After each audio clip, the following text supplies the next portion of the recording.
Hello बच्चों, कैसे हैं आप सभी। और स्वागत है आपका हमारे चैनल शिक्षा मित्र क्लासेस पर।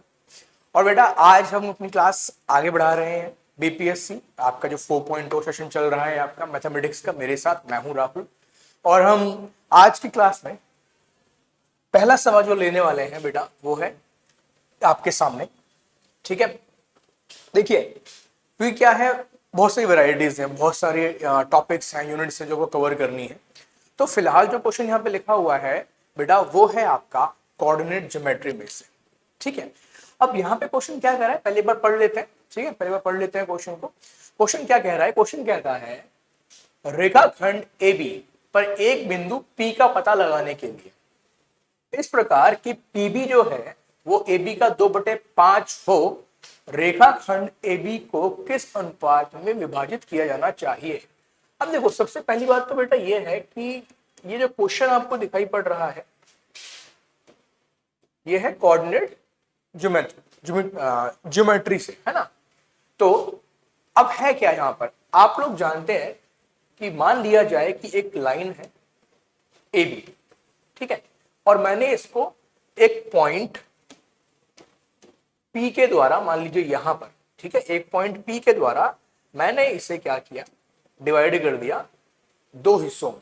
ठीक है, दो हिस्सों में, एक हिस्सा है इसका PA, ठीक है, और दूसरा हिस्सा है इसका PB। ठीक है ना, एक है PA और एक है PB।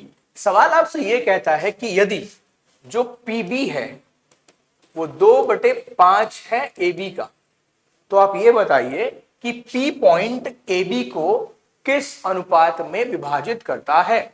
ठीक है, जो P पॉइंट है वो AB को किस भाग में विभाजित करता है।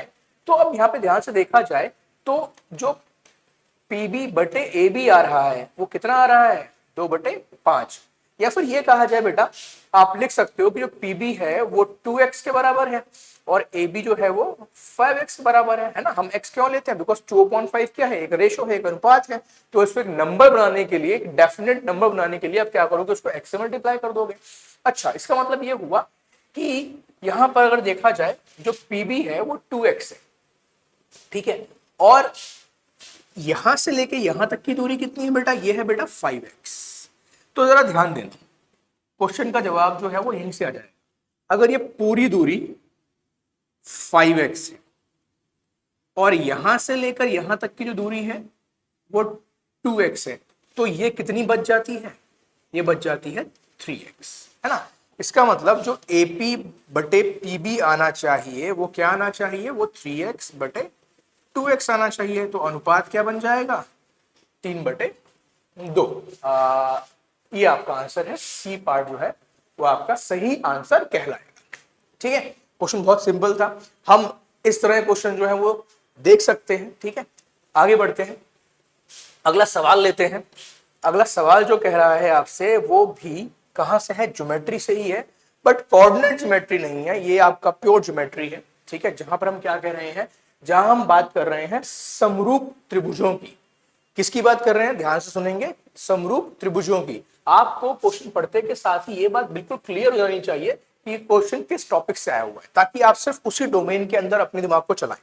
ठीक है, इससे क्या होता है, आप यहां वहां नहीं घूमते हैं, आपका दिमाग जो होता है वो सिर्फ किसी एक ही बात पर टिका रहता है। तो हमारा जो सवाल है वो है सिमिलर ट्राइंगल या फिर कहा जाए समरूप त्रिभुज से। अच्छा, क्वेश्चन कुछ इस तरह से कह रहा है कि दो समरूप त्रिभुजों की संगत माध्यिकाओं का अनुपात 5/7 है, तो उनकी भुजाओं का अनुपात क्या होगा। देखो पहले जरा इसमें कुछ बातें हैं वो मैं समझाना चाहूंगा। दो ट्राइंगल है मेरे पास, एक मान लेते हैं ABC और एक और ट्राइंगल लेते हैं, इससे हम ले लेते हैं PQR। ठीक है, जरा ध्यान देना इस बात पर, मेरे साथ है ना, कई सारी बातें यहां पे क्लियर होंगी, हम इसी एक से कई सारे जवाब निकालेंगे। तो अगर यहां पर हम देखें और मैं ये कहूं कि अगर ये दोनों त्रिभुज कैसे हैं, ये कैसे हैं, समरूप है, सिमिलर है ना। इसने कहा था ना कि दो समरूप त्रिभुज, ये भुजाएं, ये त्रिभुज कैसे हैं, समरूप है। अगर दो त्रिभुज समरूप होते हैं तो क्या होता है, तो जो उनकी संगत भुजाएं होती हैं, अगर मैंने यहां पे कहा कि जो त्रिभुज ABC है वो समरूप है त्रिभुज पी क्यू आर के। ठीक है, तो जो इनकी समरूप भुजाएं होंगी, भाई समरूप भुजाएं होती क्या है? तो बेटा समरूप भुजाएं होती हैं ए बी पी क्यू। आपको क्या करना है? पोजीशन सेम लेनी है। क्या करना है? पोजीशन सेम लेनी है। ठीक है, तो यहां पर A B upon P Q जो आएगा वो बराबर आएगा B C upon Q R के। और तीसरी बात A C upon P R के। बट सर इसमें माध्यिका तो आई ही नहीं। तो देखो बेटा, अगर त्रिभुज जो है वो समरूप है तो संगत भुजाओं का अनुपात बराबर होता है। अब अगर इसमें हम माध्यिकाएं बना दें तो मेरे बच्चों आप हमेशा ध्यान रखना, ये अनुपात भी बराबर आएगा। मान लिया जाए कि यहाँ पे डी है और यहाँ पर एस है, तो एडी अपॉन पी एस के बराबर रहेगा। एडी अपॉन पी एस के बराबर रहेगा। इसको साबित करने के लिए हम क्या करते हैं, इस छोटे त्रिभुज को इस छोटे त्रिभुज के समरूप साबित कर देते हैं। करते कैसे हैं? देखो, इसका अनुपात पहले से इक्वल दिया हुआ था और BC और QR का भी इक्वल दिया हुआ था, तो उसके आधे का भी बराबर निकल आएगा। कहने का मतलब कुछ इस तरह से, देखो आपको AB upon PQ equal to BC upon QR दिया हुआ था। अगर मैं इन दोनों को ही क्या कर दूं, आधा कर दूं, तो AB अपॉन PQ जो है BC का आधा क्या हो जाएगा, वहां देखिए BD हो जाएगा, और QR का आधा क्या हो जाएगा, यहां देखिए QS हो जाएगा। तो आपका ये जो है दो भुजाएं जो है वो क्या हो गई, इक्वल हो गई। और ये एंगल तो पहले इक्वल दिया हुआ था, तो ये ट्रायंगल भी क्या हो जाएंगे, समरूप हो जाएंगे। ठीक है, देखो बेटा, इसके लिए आपको त्रिभुजों को समरूप करना आना चाहिए। ठीक है, इसके लिए आपको त्रिभुजों को समरूप करना आना चाहिए। तो ये बातें हम अपनी नॉर्मल क्लास में कर लेते हैं, फिलहाल इससे आगे बढ़ते हैं। तो अगर ये त्रिभुज समरूप है तो माध्यिका के भी अनुपात जो है वो भुजा के अनुपात के बराबर रहेगा। आपसे सवाल में कहा गया था कि जो माध्यिकाओं का अनुपात है वो 5/7 है, तो भुजाओं का अनुपात क्या होगा? तो यहां से मालूम पड़ता है कि सर भाई 5/7 ही होगा। तो आंसर है 5/7। ठीक है, आंसर है 5/7। अच्छा, अब इसमें एक और चीज आती है। ठीक है, अब इसमें एक और चीज आती है, वहां हम क्या कहते हैं कि अगर दो त्रिभुज कैसे हैं, समरूप हैं, तो उन त्रिभुजों का जो एरिया होगा, एरिया ऑफ, एक मिनट, क्या लिखूं यहां पर, एरिया ऑफ ट्राइंगल एबीसी और एरिया ऑफ ट्राइंगल पीक्यूआर, जो उनके एरिया यानी क्षेत्रफल का अनुपात होगा वो भुजा के अनुपात के स्क्वायर के बराबर होता है। ये हमारी एक दूसरी थ्योरम का रिजल्ट है, जिसको हम कई जगह पर यूज करेंगे। आपके एग्जाम में इसका क्वेश्चन भी देखे गए हैं, तो मैंने दोनों ही बातें यहाँ पे कवर करने की कोशिश करी है। अब अगर क्वेश्चन इस तरह से लिखा होता कि अगर माध्यिकाओं का अनुपात 5/7 है तो इनके जो क्षेत्रफल है उनका अनुपात क्या होगा, तो आप इसका स्क्वायर कर देते और बोल देते 25/49। और देख रहे हो ऑप्शन यहाँ पे लिखा भी हुआ है ना, लिखा हुआ है। तो ये आपको सिर्फ कंफ्यूज करने के लिए लिखा हुआ है, बट ऐसे क्वेश्चन भी आपको मिल सकते हैं। चलिए आगे बढ़ते हैं।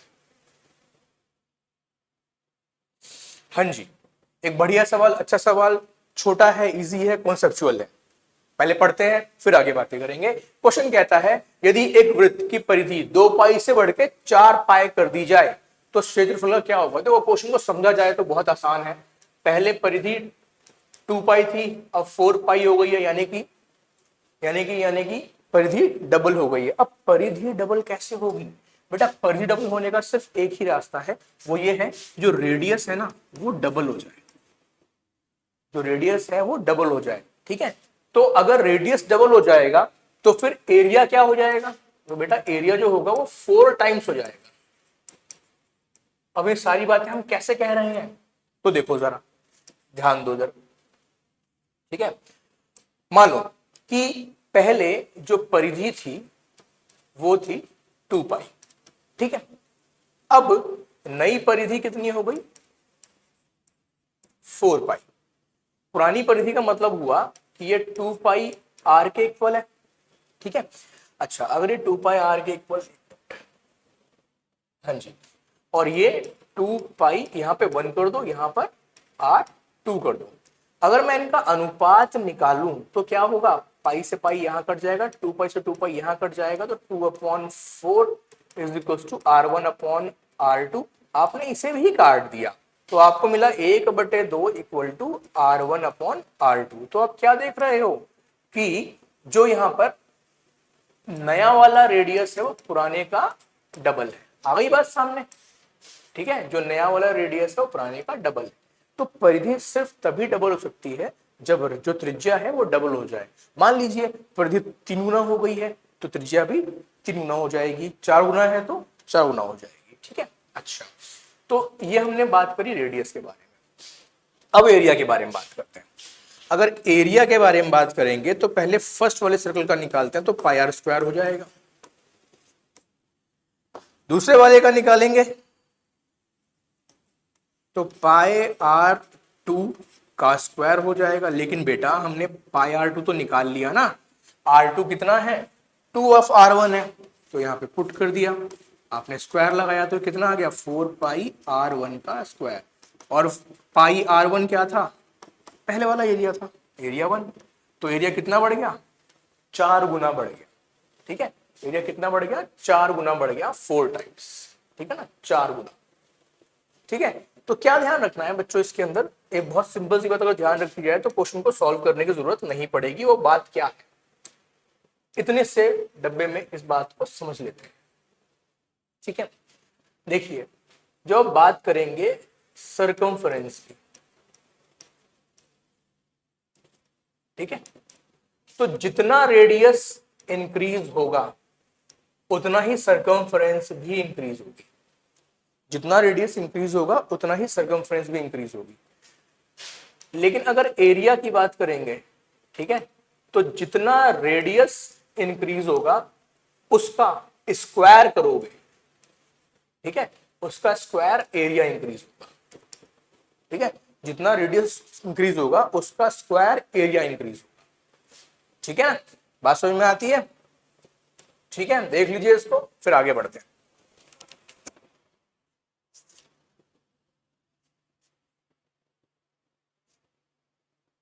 चलिए इस पे आते हैं, ठीक है। आज कुछ क्वेश्चन मैंने त्रिभुज के रखे हैं इसके अंदर, ठीक है।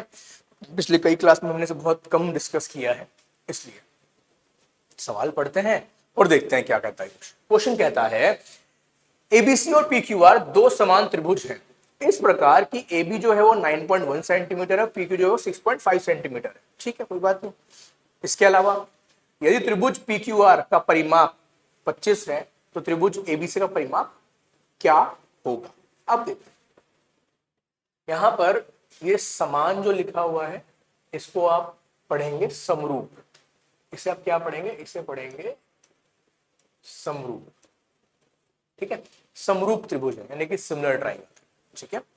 और अगर दो त्रिभुज समरूप होते हैं, मैं फिर से यहां पे लिख के दिखा रहा हूं, अगर दो त्रिभुज समरूप होते हैं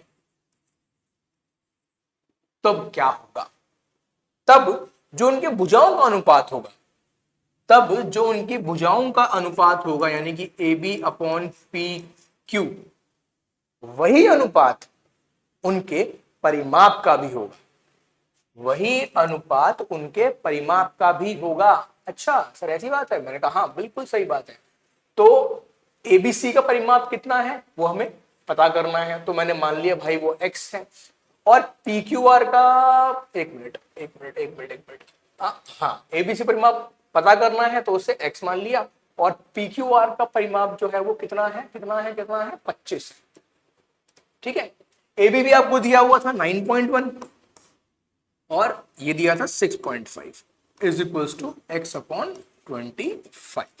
ये आता है टोटल कंडीशन मेरे पास जो मुझे सॉल्व करनी है। अच्छा तो करा कैसे जाएगा, इसको आप क्या करोगे, पहले डेसिमल हटा दो तो 91/65 रह गया इज इक्वल्स टू x/25 आ गया। इसको क्या कर सकते हो, इसको आप काट सकते हो, किससे काट सकते हो भाई, इसको 13 से काट सकते हो, 5 बार कटेगा और यहां पर ये कट जाएगा 7 बार।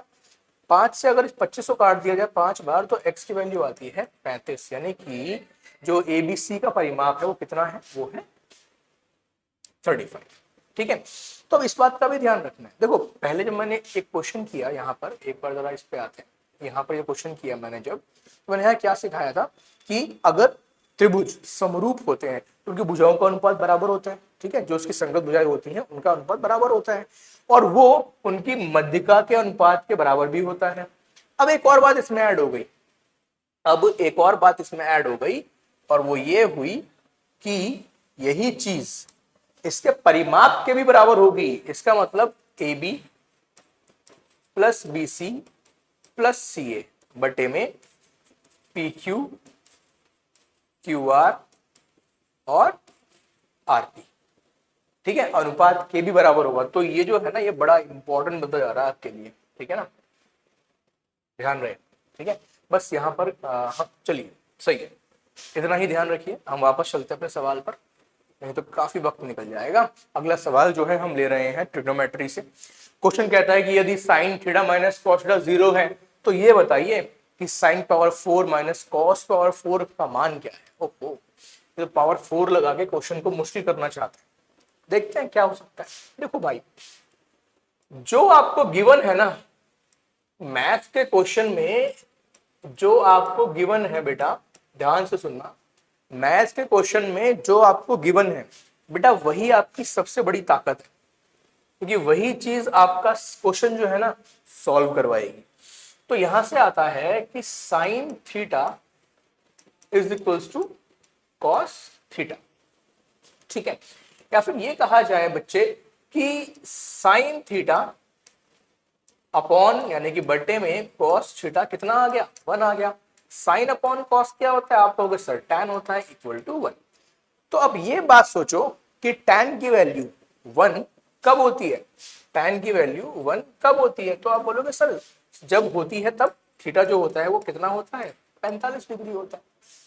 अब अगर इसी 45 डिग्री को हम पुट कर दें किसमें, साइन की पावर 4 थीटा के बदले 45 डिग्री प्लस कॉस की पावर भी 4 और 45 डिग्री, तो साइन 45 कितना होता है, 1/√2 होता है। पावर कितनी है सर, 4 लगानी है। कॉस कितना होता है सर, बिल्कुल यही होता है। पावर कितनी है सर, 4 लगानी है। तो ये कितना आ जाएगा, 2 1/4, और यहां भी आ जाएगा 1/4, ये आ जाएगा 1/2। तो अपना आंसर है ए, ठीक है, अपना आंसर है ए। बस इतना ही सिंपल है।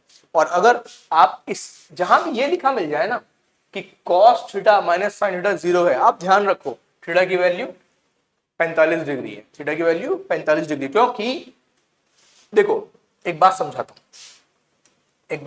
हूं, इस वाले बॉक्स को देखो, यहां लिखा हुआ है कि साइन थीटा जो है वो कॉस थीटा के इक्वल है, यानी कि जो वैल्यू साइन की आएगी वही कॉस की आएगी। और ऐसा कब पॉसिबल है, हमेशा ध्यान रखो, जब कोण का मान जो है वो 45 डिग्री होगा। तो चाहे कॉस माइनस साइन 0 लिखा हो, चाहे साइन माइनस कॉस 0 लिखा हो, तो थीटा जो है वो 45 होगा। साइन इक्वल टू कॉस हो, कॉस इक्वल टू साइन हो, तब भी थीटा जो है वो 45 होगा। और कोई पॉसिबिलिटी है ही नहीं, इस बात का ध्यान रखेंगे, ठीक है। तो ये काम तो करना ही नहीं पड़ेगा ना फिर तो, अगर आपने बात ध्यान रख ली, आप सीधा थीटा को यहां पुट करोगे और सीधा आंसर निकालोगे, ठीक है ना। चलिए अगला सवाल लेते हैं, आ जाइए, अगला सवाल ले रहे हैं, ठीक है। और इस सवाल के अंदर हम क्या करने वाले हैं, आइए। क्वेश्चन कहता है चित्र में पीआर की लंबाई निकालो, बस खत्म बात, इतनी सही क्वेश्चन, सिर्फ इतना सही क्वेश्चन है कि आपको पीआर की लंबाई निकालनी है, ठीक है। चलिए आइए बात करते हैं, क्वेश्चन पे आते हैं, ठीक है। क्वेश्चन अब क्या कह रहा है, देखो जरा, यहां पी क्यू कितना है, 4 है, और क्यू ओ डैश कितना है, 3 है। लेकिन पी क्यू, ठीक है, ये पी क्यू है, ये है क्या बेटा, ये है स्पर्श रेखा, टेंजेंट। और टेंजेंट जो होती है वो रेडियस के साथ 90 डिग्री बनाती है, ठीक है। तो त्रिभुज पीओ और क्यू में, यानी कि पी क्यू ओ डैश में हम अगर चाहें तो पीओ का मान निकाल सकते हैं बाय पाइथागोरस, ठीक है, बाय पाइथागोरस। यानी कि आप क्या करेंगे, आप 4 का स्क्वायर प्लस 3 का स्क्वायर का अंडर रूट कर देंगे, जो कि आपको क्या मिल जाएगा, 16 प्लस 9 यानी कि 25, यानी कि 5, यानी कि ये दूरी आ गई 5, ये दूरी आ गई 5। चलिए ऐसे ही अगर इस त्रिभुज की बात किया तो यहां भी 90 होगा, सेम बात हो गई। अब अगर यहाँ 5 यहाँ 12 लिखा है तो यहां भी लगा दो, तो 12 का स्क्वायर और 5 का स्क्वायर, तो आप कहोगे सर 144 प्लस 25 169 और 13।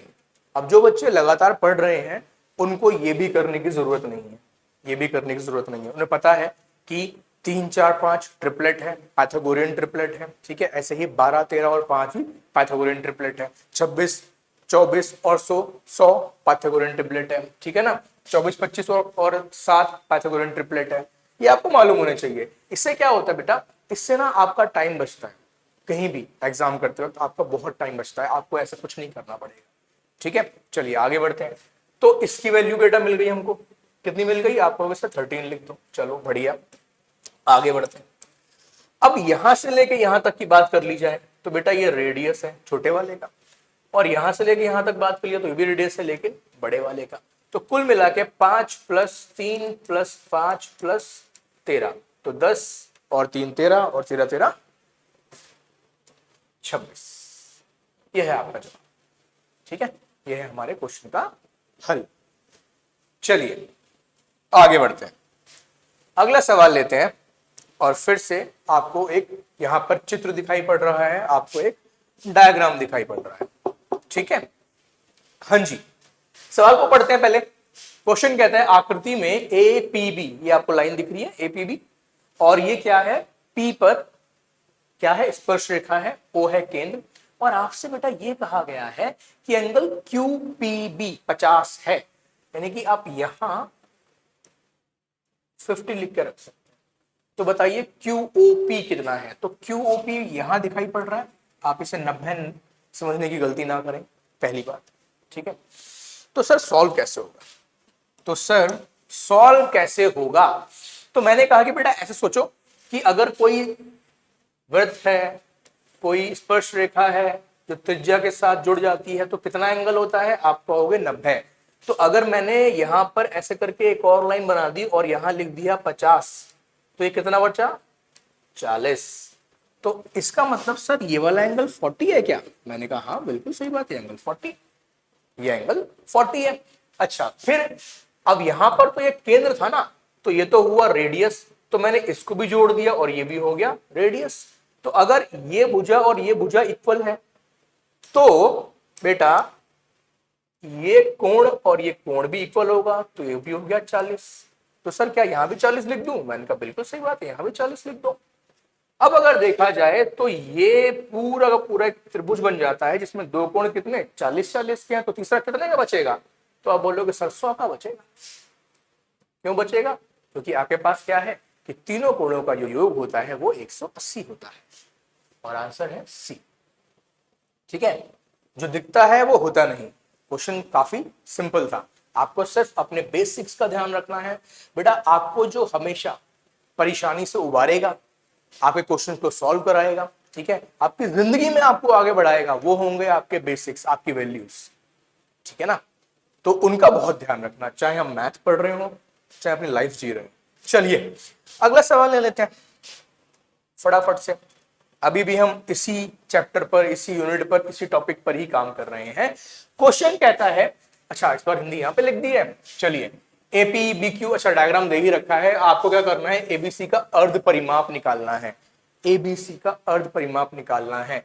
अच्छा तो मुझे एक्चुअली में तीनों साइड मालूम होनी चाहिए, मुझे एक्चुअली तीनों साइड मालूम होनी चाहिए, मैं उसको आधा कर दूंगा। तो एक बात सोची जाए, मैं जरा पहले एक बात बहुत अच्छे से समझाना चाहता हूं कि अगर एक वृत्त है जिसपे हमने एक बाह्य बिंदु से इस तरह से स्पर्श रेखा बनाई और एक दूसरी भी बनाई, तो मैं यहाँ पे P लिख रहा हूं, यहाँ पर A लिख रहा हूं और यहाँ पर B लिख रहा हूं। तो बेटा हमेशा ध्यान रखना कि जो AP होगा वो BP के बराबर होगा, ठीक है। AP जो होगा BP के बराबर होगा। और इसी बात को देखा जाए तो अगर यहां से लेकर यहां तक 6 है तो यहां से लेकर यहां तक भी 6 होगा, ठीक है। अगर ये 4 है तो यहां तक भी 4 होगा, तो ये कितना बचा, 9 में से 4 गए, 9 में से 4 गए, बचे 5, और अगर ये 5 है तो ये भी 5 होगा। क्या सब कुछ आ गया मेरे पास? जी बिल्कुल सब कुछ आ गया। 6 5 11, 11 और 6 17, 17 और 4 21, 21 और 4 25, 25 और 5 29। ओहो, तो ऑप्शन में नहीं दिखाई पड़ रहा। फिर से देखते हैं एक बार। 6 9 5 4। ठीक है भाई, देखो यहां से आ गया 4 4 8, यहां से आ गया 5 5 10 और यहां से आ गया 12। ये आ रहा है 30। अच्छा, हमें तो अर्ध परिमाप निकालना था ना, हमें तो अर्ध परिमाप निकालना था ना, तो ये तो 15 लिखा होना चाहिए, है ना। हमें तो अर्ध परिमाप निकालना 15 लिखा होना चाहिए। तो इसका मतलब यहाँ पे मिसप्रिंट है, हमें अर्ध परिमाप नहीं सिर्फ परिमाप ही निकालना है, अदरवाइज हमारा कोई भी ऑप्शन मैच नहीं करेगा। तो हम इस लास्ट वाले स्टेप को यहाँ से हटा देते हैं, ये और ये। ठीक है, आप क्वेश्चन में सिर्फ पेरीमीटर की बात कीजिए। हाँ better, it's good. Okay, next question.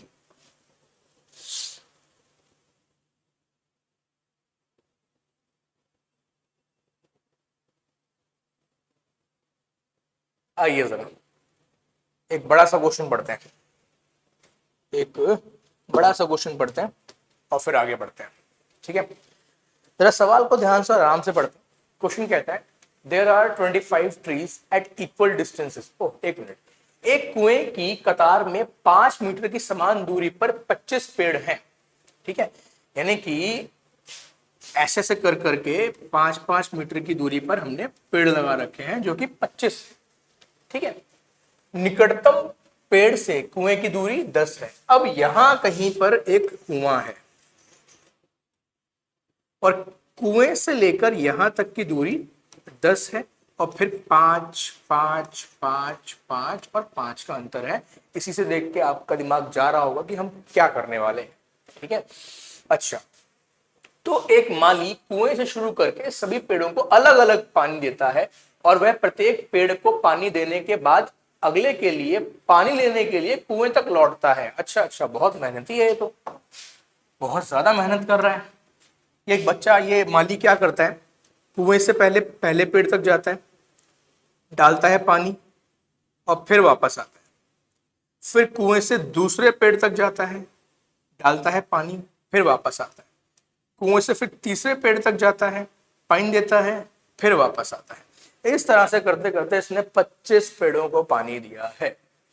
तो आप बताइए कि सभी पेड़ों को पानी देने में, सभी पेड़ों को पानी देने के लिए माली को कितनी दूरी तय करनी पड़ेगी। अच्छा भाई, चलिए आगे बात करते हैं। बड़ा ही सुंदर सवाल आ गया ना ये तो जब ये माली पहले पेड़ को पानी देगा तो 10 मीटर जाएगा, 10 मीटर आएगा, कुल मिला के हुए 20 मीटर। ठीक है, जब वो इस वाले पेड़ के पास जाएगा तो 10 मीटर यहां वाले कवर करेगा, 5 मीटर यहां वाले कवर करेगा, 15, फिर वापस जाएगा तो 30। फिर जब इस वाले पेड़ को पानी देगा तो 10 5 5 20, फिर वापस जाएगा 40। तो अब क्या देख रहे हो, एक एपी बन रही है, एक एपी बन रही है जिसका देखा जाए तो ए की वैल्यू कितनी आ रही है, आप बोलोगे सर 20 आ रही है। डी की वैल्यू कितनी आ रही है, आप बोलोगे 10 आ रही है। और हमें अगर देखा जाए तो एन भी पता है, कितने पेड़ हैं, 25 पेड़ हैं, लिखा था ना 25। और हमें कुल दूरी निकालनी है ना, सभी पेड़ों से, कहा ना उसने सभी पेड़ों को पानी देने के लिए, कहने में तो कुल दूरी निकालनी है, मतलब कि हम निकालेंगे बेटा S25, यानी कि पहले 25 पदों का योग। ठीक है, तो फिर यहां पर 25/2, 2a की वैल्यू 20 थी, 25 - 1 और डी की वैल्यू 10। उम्मीद है आपको फॉर्मूला आता होगा, उम्मीद है आपको फॉर्मूला आता होगा। फॉर्मूला होता है n/2, 2a + n-1 इंटू में डी। ठीक है, चलिए जिसको नहीं आता वो देख लेगा, है ना, हमें सबको लेके चलना है भाई। तो 40 + 25 में से 1 गया 24, 10 से गुणा किया 240। आगे बढ़ते हैं, 25/2 से कुछ नहीं कह सकते, और यहाँ पर आएगा 280, 2 से काट दिया 140 आ गया, है ना। तो अगर 25 को 140 से गुणा करना है तो इसको माफ कर दो और यहाँ पर लिख दो 350, ए वाला आंसर। ये लीजिए, ठीक है। सवाल का ध्यान रखेंगे, अच्छा क्वेश्चन था, ठीक है, कभी परेशान भी कर सकता है, ठीक है ना। चलिए, तो बेटा ऐसा करते हैं, आज की क्लास को यहीं फिनिश कर देते हैं, ठीक है। और अभी बहुत सारे प्यारे प्यारे क्वेश्चन बाकी हैं और करेंगे इन क्वेश्चन से, ठीक है। तब तक आप हमारे साथ रहिए, चैनल को सब्सक्राइब कीजिए, वीडियोस को लाइक कीजिए, देखिए, शेयर कीजिए, एंड देन अब आपसे इजाजत लेते हैं। Thank you.